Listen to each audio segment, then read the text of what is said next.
कांग्रेस के हाथों में आई, जिसका नेतृत्व जवाहरलाल नेहरू ने किया, वो भारत के प्रथम प्रधानमंत्री बने। उनके विचार में वह स्वदेशी का मूल मंत्र ओझल हो गया। उनका विचार स्वदेशी नहीं था, वो पाश्चात्य विचारधारा से ओतप्रोत थे, पाश्चात्य संस्कृत से ओतप्रोत थे, और उन्होंने उस देश में पाश्चात्य विचारधारा को प्रभावी किया, पूंजीवादी विचारधारा को प्रभावी किया, पाश्चात्य संस्कृत को प्रभावी किया। स्वदेशी का जो जागरण का मूल मंत्र था, जो देशभक्ति का मूल मंत्र था, जो देश की आत्मा थी, वो कहीं न कहीं ओझल होती चली गई। राष्ट्रवाद ओझल हो गया, राष्ट्रीय एकात्मता की बात ओझल हो गई, सनातन संस्कृति की बात ओझल हो गई, सनातन विचारधारा की बात ओझल हो गई, और हम सब कहीं न कहीं अंग्रेजों की दास्ता काल के बाद जब वैचारिक संकट हमारे सामने खड़ा हुआ, तो उस वैचारिक संकट के कारण हम अपनी मूल आत्मा को, अपने देश की आत्मा को भूलने लगे,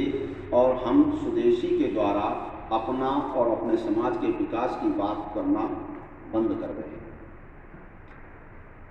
देश में कैसे राष्ट्रवाद बढ़े, कैसे स्वदेशी का भाव बढ़े, कैसे अपना चिंतन बढ़े, कैसे कुटीर उद्योग बढ़े,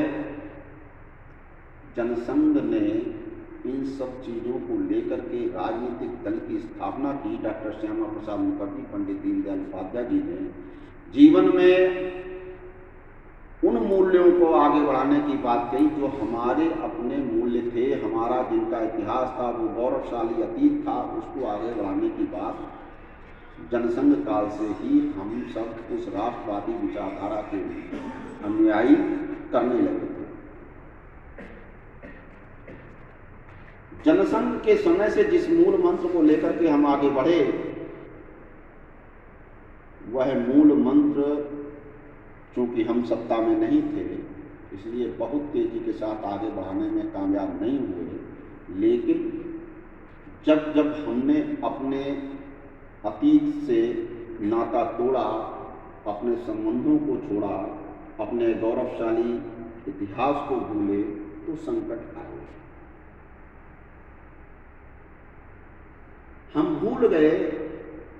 कि हम क्या थे और क्या हो गए। स्वतंत्रता मिली,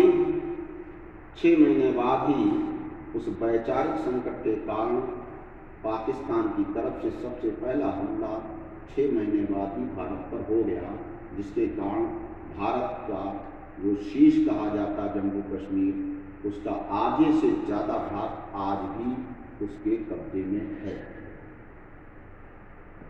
हमने सोचा ही नहीं कि हमें अपने देश की सुरक्षा के लिए, हमें देश को आत्मनिर्भर बनाने के लिए हमें अस्त्र शस्त्र और सामर्थ्य की आवश्यकता है। ये चिंतन नेहरू जी के कार्यकाल में नहीं हुआ, और उसका दुष्परिणाम ये आया कि हम नेहरू जी की नीतियों के कारण, देश को पंचशील सिद्धांतों समझौतों के कारण हम हिंदी चीनी भाई भाई की बात करते रहे, और चीन ने हमारी पीठ में छुरा भोग करके हमारे देश की मातृभूमि की 38,000 वर्ग किलोमीटर भूमि को अपने कब्जे में लिया,